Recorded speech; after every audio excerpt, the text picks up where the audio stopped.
Bonsoir et bienvenue sur la chaîne de Sun Connection. Ce soir, j'ai envie de vous parler de la pleine lune en bélier et pour comprendre son énergie, il va falloir se tourner vers le signe de la balance. Alors pourquoi la balance? Tout simplement parce qu'il y a 2 semaines à peu près, on a eu la nouvelle lune qui était dans le signe de la balance. Alors la balance c'est quoi? Déjà la balance c'est le signe de l'harmonie, c'est le signe de la beauté, mais c'est aussi le signe de la diplomatie, de la collaboration et de l'équilibre. Et qu'est-ce que ça veut dire tout ça? Ça veut dire qu'à un niveau émotionnel, vous avez peut-être planté des graines dans le terreau de la balance et que maintenant, vous vous trouvez dans la dualité de ce signe. Alors, pour résumer ou pour expliquer rapidement à ceux qui ne connaissent pas, en astrologie, nous avons le zodiaque et nous le divisons en 12 segments. Et chaque segment représente une partie de notre vie. Et en fonction de là où se trouve le signe de la balance, nous pouvons dire que telles et telles émotions sont susceptibles de se présenter. Donc je vais vous donner quelques exemples. Qu'est-ce que ça veut dire être dans la dualité de la balance? Peut-être que dans certains segments de votre vie, en fait, vous avez tendance à être trop au service des autres. Vous avez tendance à trop écouter les autres ou à permettre à certaines personnes de décider pour vous. Il est possible aussi que vous n'êtes pas nécessairement à l'écoute de vos propres besoins. Et puis, dans certains segments de votre vie, vous avez peut-être aussi l'impression d'être trop dans l'apparence et dans le superficiel. Donc, lorsque la pleine lune va venir dans le signe du bélier, en fait, elle va apporter une énergie belliqueuse, mais en plus une énergie qui va vous demander de vous tourner vers vous-même. Et cette énergie, elle vient avec un grand élan, un grand désir de nouveau cycle, de renouveau, de renaissance, de rebond. Il ne faut pas oublier que le bélier, c'est le premier signe du zodiaque. Et avec le premier signe du zodiaque, en fait, on a envie de faire des nouvelles choses, de tourner une page, de démarrer quelque chose de neuf. Et c'est aussi un signe de feu, le bélier. Donc, on est dans l'action, on est dans l'initiative. Je vais vous donner un petit exemple rapidement. Imaginez que vous ayez votre maison 2 en balance. La maison 2, c'est la maison des finances. Et c'est la maison, finalement, où on regarde comment est-ce qu'on gagne son argent au quotidien. Peut-être que vous avez tendance à laisser d'autres personnes dans votre vie gérer vos finances. Et avec cette pleine lune en bélier, à un niveau émotionnel, subconscient, inconscient, il est possible que vous dites « Pourquoi est-ce que je me laisse faire ?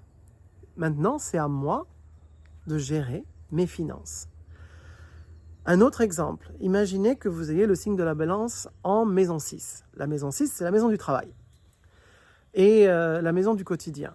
Peut-être qu'au travail, vous avez tendance à trop écouter les autres, à vous laisser faire, à faire le travail et puis laisser d'autres personnes avoir la récompense pour le travail qui a été fait. Avec une lune en bélier, vous allez peut-être avoir envie de reprendre les rênes et de dire « Attends, ce projet, je vais le mener à bien moi-même et c'est moi qui vais avoir la reconnaissance du projet. » Donc pour résumer, avec une nouvelle lune en bélier, à un niveau émotionnel, on a peut-être envie de renouveau.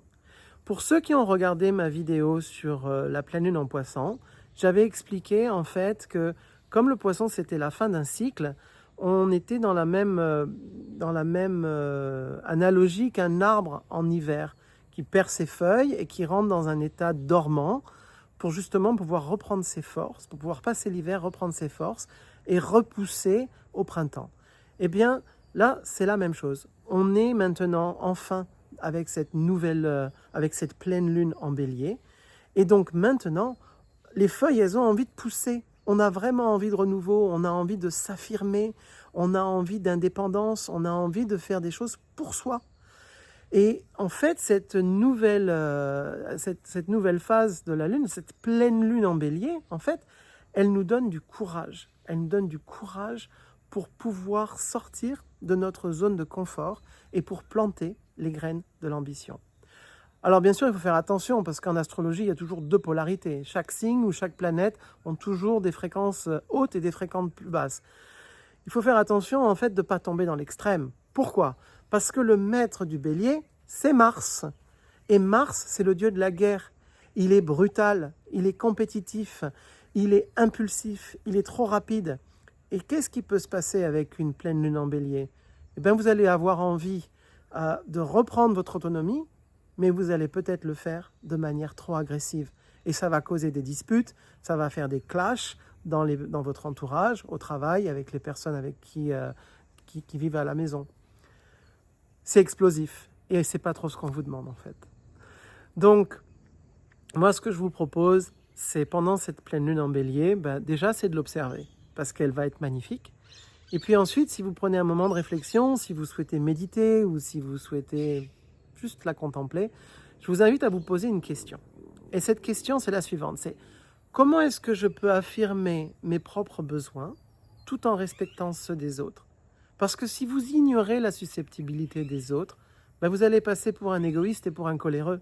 Et le but de cette pleine lune en bélier, en fait, c'est d'affirmer ses propres besoins, mais d'utiliser la diplomatie de la balance. Il faut arriver à trouver son autonomie personnelle, non pas par la force du bélier, mais par la collaboration et par l'authenticité de la balance. Voilà, j'espère que cette petite vidéo vous aide à mieux comprendre l'énergie lunaire et en particulier cette pleine lune en bélier. Si vous avez des questions, s'il vous plaît, mettez-les en commentaire. Et si vous souhaitez savoir un petit peu plus sur l'astrologie et que vous avez envie de faire une étude de thème, je vous invite à me contacter directement. Et puis, si ça vous a plu, n'hésitez pas, mettez un pouce, partagez-la. Et on se donne rendez-vous dans un mois pour parler de la pleine lune en taureau et de la nouvelle lune en scorpion. Je vous souhaite très belle méditation. À bientôt. Au revoir.